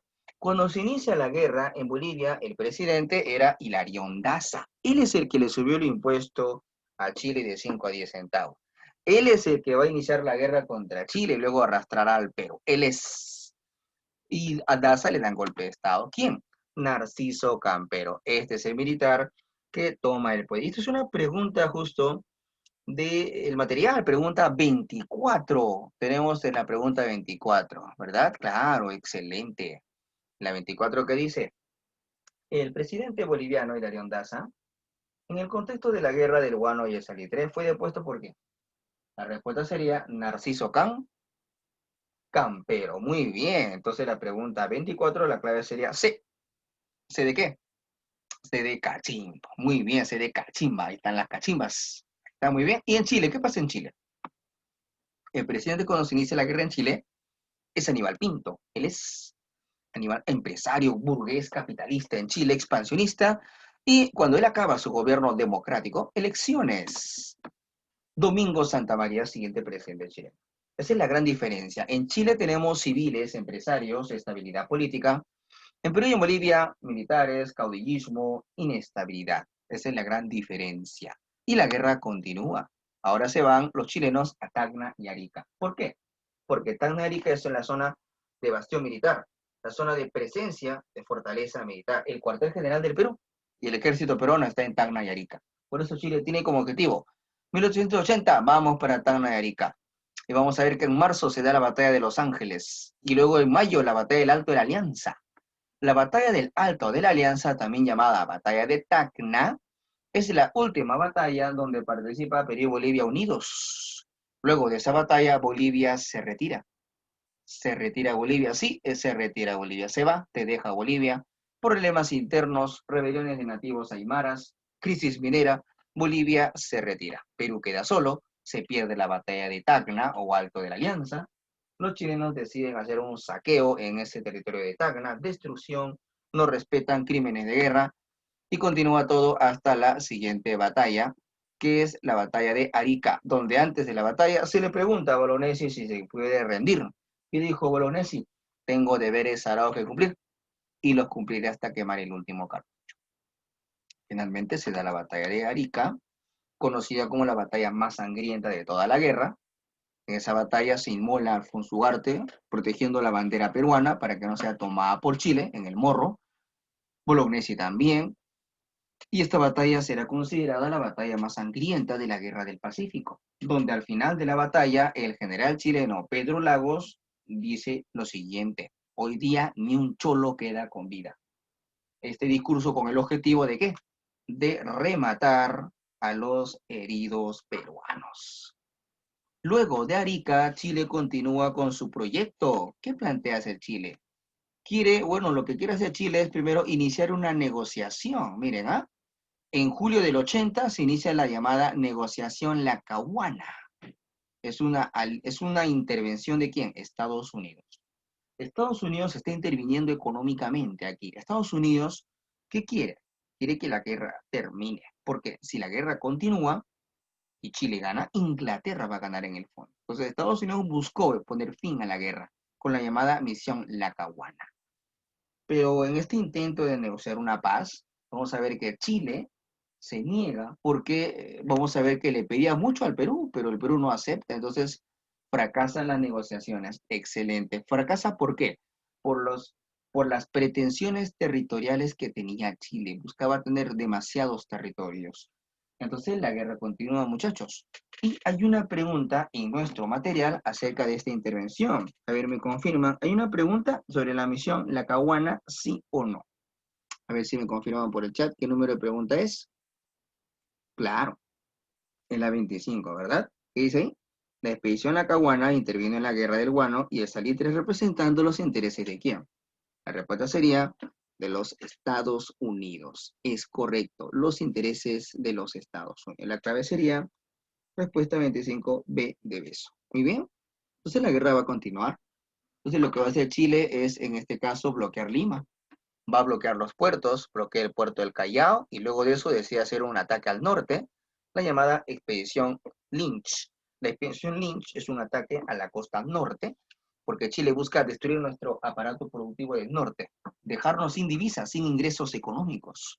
Por eso en el norte del Perú teníamos haciendas de caña de azúcar y algodón, y lo que va a hacer Chile es destruir nuestras haciendas de caña de azúcar y algodón. ¿Con qué objetivo? Bueno, con el objetivo de controlar nuestra producción, generarnos una crisis económica y que el Perú se rinda automáticamente. Luego de eso, se dan las llamadas campañas a Lima. Chile viene a Lima. Chile viene a la capital. Algunos hacendados pagaron cupos de guerra para que sus haciendas no sean destruidas. De todas formas, va a destruir las haciendas del norte, Lynch. Chile viene a la capital. Y miren aquí, acá vemos justamente eso, ¿no? Chile viene aquí, Panamericana Sur. El presidente Pierola organiza estas dos líneas de defensa. Son líneas de defensa o trincheras, huecos en la tierra para evitar el avance de los chilenos. Los chilenos avanzan y se da una batalla que es San Juan. Luego se da la batalla de Miraflores, donde no podemos detener el avance chileno. No teníamos armas. El soldado peruano disparaba y no tenía balas. Su fusil no tenía balas. Así no podías ganar. Eso genera grandes problemas. ¿Ok? Muy bien. Incluso acá está Cáceres, ¿no? Pero Cáceres ve que Piero no lo quiere apoyar y Cáceres molesto ya se va a la Sierra Central. Luego de esto, ¿qué sucede? Bueno, luego de esto Chile está avanzando y toma Lima. Chile toma la capital, la ocupación de Lima. Aquí tenemos, ¿no? Se da primero la batalla de San Juan. Los chilenos el 13 de enero del 81 están tomando San Juan, entran a San Juan de Miraflores, saquean Chorrillos y Barranco. luego se da el incendio a Chorrillos y se da finalmente la batalla de Miraflores. En la batalla de Miraflores vemos ahí que destaca el niño héroe, el niño Manuel Bonilla, un niño héroe de la batalla de Miraflores. Luego de eso, finalmente, vamos a ver que los chilenos toman Lima, el presidente Pierola huye de la capital, Pierola se va y asume el poder Francisco García Calderón. Él se queda gobernando en Lima, elegido por los limeños aristócratas de Pueblo Libre. Su gobierno será conocido como el gobierno de la Magdalena de García Calderón. Miren, lo que era Pierola cambia, ¿no? Antes estaba Pierola y miren cómo cambia, ahí está, se transforma y ahí está el señor García Calderón, el gobierno de la Magdalena. Chile le dijo a Calderón, renuncia y danos Tarapacá. Calderón no quiso dar Tarapacá, la guerra continúa. Los chilenos toman la capital. Ahí vemos una foto de Girón de la Unión, tropas chilenas desfilando por el Girón de la Unión. Los chilenos ocupan la Universidad San Marcos. Ahí vemos una foto del ejército chileno en el patio de la Universidad Nacional Mayor de San Marcos. Esa es la casona de San Marcos. Ahí están los chilenos, se toman su foto en San Marcos. Ellos quisieron ingresar a San Marcos. A la fuerza ingresaron a San Marcos. ¿Te das cuenta? Con guerra. Muy bien. Y tenemos aquí una foto de nuestro Palacio de Gobierno antiguo con la bandera chilena en nuestro Palacio de Gobierno. Destaca el francés Petitoir, el almirante francés du Petitoir. Él prohíbe que Lima sea incendiada, o si no Francia interviene. Los franceses y los europeos buscaban proteger sus tiendas comerciales que estaban en el centro de Lima. De todas formas, Chile hace saqueos en propiedades culturales de Lima como la Biblioteca Nacional. Finalmente en la sierra alguien hace la resistencia, Andrés Severino Cáceres, líder de la resistencia, organiza a los campesinos montoneros y lucha contra las tropas chilenas. Y se dan grandes batallas en la Sierra Central, Marcavalle, Pucará, Concepción, Sangrar. Muchas batallas en la Sierra, Sangrar, Pucará, Marcavalle y Concepción. En estas batallas vamos a recordar que las tropas de Chile no pueden obtener muchas victorias, es decir, en la costa Chile ganaba, avanzaba, pero en la sierra no es así. En la sierra es todo lo contrario. En las montoneras, las guerrillas montoneras, con Cáceres a la cabeza, están generando derrotas a los chilenos. Claro, he conocido esto como a Cáceres el brujo de los Andes, el Taita. Los campesinos querían a Cáceres, lo amaban, lo veían como su Taita padre protector, Apucontixi-Huiracocha. Así lo veían a Cáceres.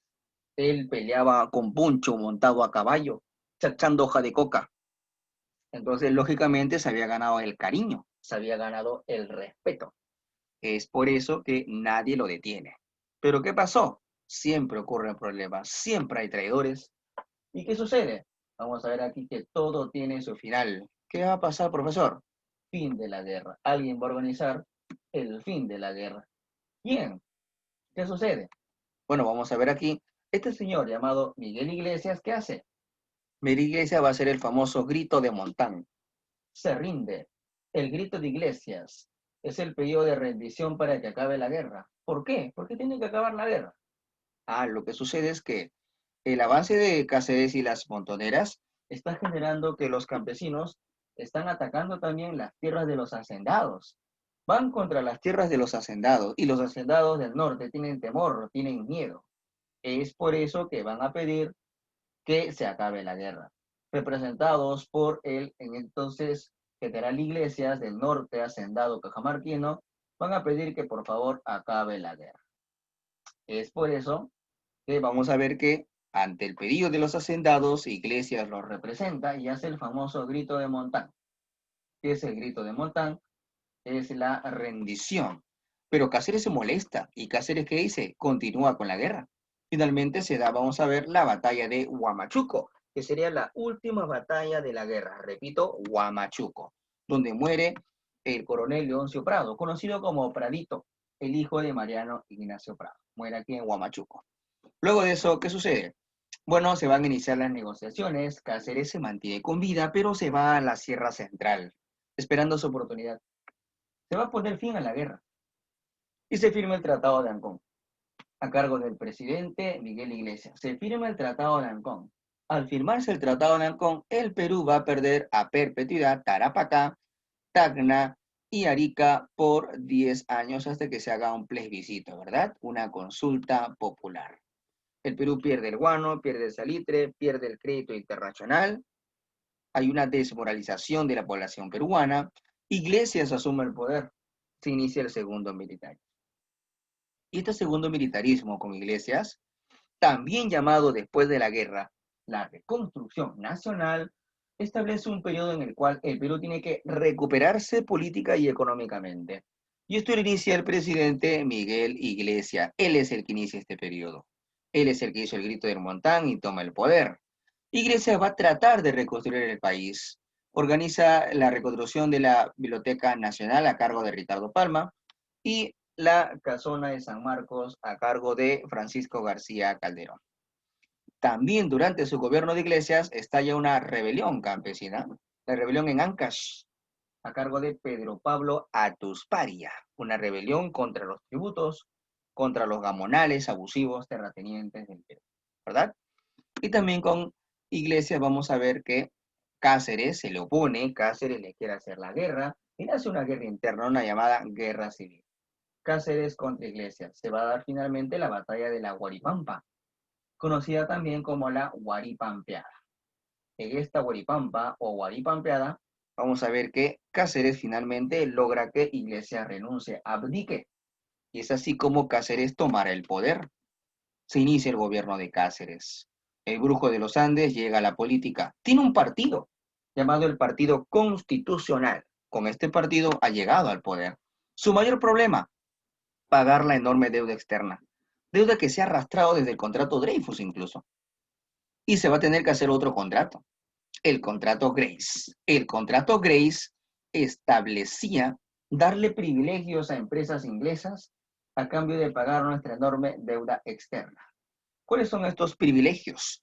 Por ejemplo, entregarle todos nuestros ferrocarriles a una empresa inglesa que es la Peruvian Corporation, con el objetivo de que ellos nos ayuden con la deuda externa. También se le va a permitir que empresas inglesas lleguen aquí.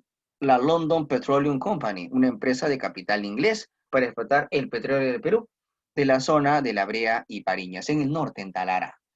Y eso es lo que se establece aquí, ¿no? En el famoso contrato Grace. Ciertos beneficios en la entrega de nuestros recursos y materias primas a cambio de cancelar nuestra, en este caso, deuda externa. ¿Ok, muchachos? Muy bien. Ahora, aparte de eso, también con Cáceres destaca el famoso discurso del Politeama de Manuel González Prada. Recordar que Manuel González Prada es el escritor peruano de la época que va a criticar, va a cuestionar esta clase alta, esta aristocracia que ha llegado al poder y que por culpa de ellos quizá en algún momento se perdió la guerra. Por eso Prada siempre dice, ¿no? Los jóvenes a la obra y los viejos a la tumba, ¿no? Eso es lo que siempre planteaba acá, Prada. Prada también decía, a Cáceres con un disparo se le bota de palacio, mientras Capierola basta con un silbido. En el Perú sobran cráneos, pero faltan cerebros. El Perú es como un organismo enfermo, donde se pone el dedo, brota la pus. Así hablaba Manuel González Prada. Bueno, y también con Cáceres en su gobierno, recordar que destaca la escritora Clorinda Mato de Tornar, ¿no? Era una precursora del futuro indigenismo en el Perú. Luego de eso tenemos al presidente Remigio Morales. Bueno, Remigio Morales, durante su gobierno, se pone fin al plazo de los 10 años que debía ocupar Chile en Tacna y Arica para hacer un plebiscito y decidir si esos lugares van a regresar o no al Perú. Pero Chile no cumplió con el llamado plebiscito. Y como el Perú no estaba en condiciones de reclamar, esto quedó así al aire hasta próximas oportunidades. También con Morales se aplica la ley de habeas corpus y la ley de municipalidades. De las dos, la ley de habeas corpus va a ser una ley fundamental, importante para el derecho peruano. Una ley que ya se aplicaba en Inglaterra desde los años de 1600 y recién acá llegó a Perú 200 años después. En 1800 la llamada ley de habeas corpus. ¿Ok? Muy bien. Vamos a ver que luego de Morales, de Remigio Morales, se van a convocar a elecciones. En las elecciones que se van a convocar, vamos a ver que alguien postula por segunda oportunidad. ¿Quién es el candidato que postula por segunda vez? O sea, ya había ganado las elecciones. Muy bien, ustedes ya lo conocen. Excelente. ¿Quién es? Andrés Avelino, Cáceres, es correcto. Ahí está Cáceres en la reelección. Pero esta postulación de Cáceres por segunda ocasión va a ser considerado pues algo ilegal. ¿Por qué va a ser considerado algo ilegal? Porque Cáceres tenía en estos momentos, era el único candidato que estaba postulando. Al ser Cáceres el único candidato que postula, genera esta irregularidad. Cáceres se había deshacido de otros candidatos. Postula y gana la presidencia, pero su gobierno ya tiene problemas. Primero porque en el Congreso Cáceres no va a tener el apoyo, Cáceres no va a tener respaldo en el Congreso. Vamos a ver que Cáceres aquí, por ejemplo, se va a ganar la oposición del primer partido político del Perú. ¿Quién había sido el primer partido político del Perú? El Partido Civil. Estaba en el Congreso. Cáceres en su primer gobierno tuvo el apoyo del Partido Civil. Pero aquí para su segundo gobierno ya no es así. En este segundo gobierno vamos a ver que Cáceres se ha enemistado con el Partido Civil, Cáceres ya no tiene su apoyo y el Partido Civil más bien va a buscar una alianza para derrocar a Cáceres. Quieren evitar su segundo gobierno, quieren evitar esa reelección de Cáceres.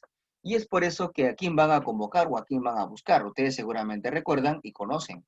El Partido Civil buscará a Piero, la excelente Dayana, a Piero. Ahí está, miren, él es Nicolás de Piérola, él que había gobernado durante la guerra contra Chile, que huye de Lima cuando los chilenos toman la capital, ha retornado como El Salvador. Parece Alan García cuando regresa después de su primer gobierno. Regresa como Salvador. Regresa como Salvador. Sí, se parece. La historia se repite. Se Piérola regresa, se une con los aristócratas del Partido Civil y lo ven a él como el caudillo, el único que puede ser el líder, el capaz de tomar el control del Estado. Y es así que va a organizar una llamada coalición nacional. ¿Qué dice aquí? Coalición nacional. Muchachos, ¿qué es la coalición nacional? Es esa alianza política que se va a desarrollar en el Congreso, en el Parlamento. ¿Entre quién? El Partido Civil contra Piérola. Pero Piérola necesita un partido político, muchachos, voluntarios. ¿Cómo se llama el partido político de Piérola? Porque va a crear su partido. Muy bien, Dayana, el Partido Demócrata. Es así que Piérola, aliado al Partido Civil, y un partido pequeño llamado Unión Cívica, era un partido muy pequeño, van a hacer una alianza llamada Coalición Nacional, liderado por Piérola. Ojo que Piérola es un civil, ¿ah? Pero se va a convertir en el único capaz de liderar todo este movimiento contra Cáceres. Por eso a Piérola le van a llamar el último caudillo civil del siglo XIX. Último caudillo civil, ¿ah? ¿Qué significa caudillo civil? Una persona que es líder, pero no es un hombre de guerra, es un civil. Ya saben, ¿quién es el último caudillo civil del siglo XIX? Es Nicolás de Piérola. Él dirige esta alianza y toma el centro de Lima. Vemos ahí montado a caballo con un turbante en la cabeza. Le van a decir por eso el califa. ¿Cómo le decían a Piérola? El califa. ¿Quién es el califa? Nicolás de Piérola. También llamado el patricio, por la calle Cocharcas del centro de Lima, toma Palacio de Gobierno. Cáceres se enfrenta contra Piérola. Hay disparos. La Plaza Armas de Lima destruida por los cañonazos en la Plaza Armas de Lima. La vereda que tú conoces en la Plaza de Armas de Lima actual no es de la época de la República de los inicios, es una plaza moderna. La Plaza de Armas de Lima, la plaza, las veredas fueron destruidas en muchas ocasiones, ¿no? Entonces aquí Cáceres simplemente ya no puede durar en el gobierno. Hasta el Monseñor de Lima, el Monseñor Machi de la Catedral de Lima sale a Palacio y le dice, Piérola, ¿ya qué haces acá? Ya ni las piedras te quieren, Piérola. A Cáceres le dicen, Cáceres, ya ni las piedras te quieren. Entonces ya nadie estaba a favor de Cáceres, hasta las montoneras, hasta los indígenas que habían apoyado a Cáceres en la guerra del Pacífico, ahora están con Piérola. ¿Por qué? Los campesinos, al ver que Cáceres había llegado al poder, creían que Cáceres iba a cancelarles el pago del tributo indígena, algo que no pasó. Entonces los campesinos se sintieron defraudados de Cáceres, ¿no? Cáceres no gobernó para los campesinos. En la guerra con Chile sí, eran como hermanos, pero cuando Cáceres llegó al poder, cambió su situación. Y ahora Piérola aprovecha eso, por eso Piérola se ganó el apoyo de los campesinos. Piérola le promete, campesinos, si ustedes me apoyan, ya no pagarán el tributo indígena. Y eso pasó. Piérola va a prometer algo y lo va a cumplir. Piérola ya no va a cobrar el tributo indígena, lo cancela Piérola, pero va a crear otro impuesto. El impuesto a la sal va a crear Piérola, el estanco a la sal. Pero eso ya lo veremos después. Finalmente Cáceres acaba su gobierno, se va a Chosica, pero va a seguir vivo Cáceres. Cáceres va a llegar hasta el onceno de Leguía todavía. Va a ser invitado para celebrar con Cáceres Leguía el centenario de la independencia. O sea, Cáceres va a llegar ahí 20 años más, todavía va a estar con vida Cáceres en Chosica. Sí, muy bien. Jessica Torres nos pregunta, ¿Castilla eliminó el tributo indígena? Sí, Castilla eliminó el tributo indígena y luego se restablece el tributo indígena. Luego de Castilla, el tributo indígena se restablece primero después de la guerra contra España. Cuando el presidente Mariano Ignacio Prado ganó la guerra contra España en el combate 2 de mayo, él buscó restablecer el tributo indígena. Luego se cancela y luego de nuevo se restablece aquí, en esta época, después de la guerra contra Chile. Con Miguel Iglesias se restablece ahí el tributo indígena, llamado contribución personal o tributo indígena. Muy bien, entonces esto es lo que pasó. Ahora Pierola va a tomar el poder y Pierola está iniciando una nueva etapa, aliado al Partido Civil, aliado a estos aristócratas. ¿Cómo se va a llamar esta etapa que viene ya con Pierola? La República Aristocrática. O también llamado, ¿cómo se llama también esta época, muchachos, donde el Partido Civil vuelve a tomar el poder? ¿Cómo se llama aparte de República Aristocrática? Si el Partido Civil vuelve a tomar el poder, ¿cómo se va a llamar esto? Se va a llamar el segundo civilismo, el segundo civilismo. Excelente, muy bien. Y con esto de la República Aristocrática o segundo civilismo, estaríamos terminando nuestra clase del día de hoy. Muchas gracias, muchachos. Espero que haya sido de su total agrado esta clase, ¿ok?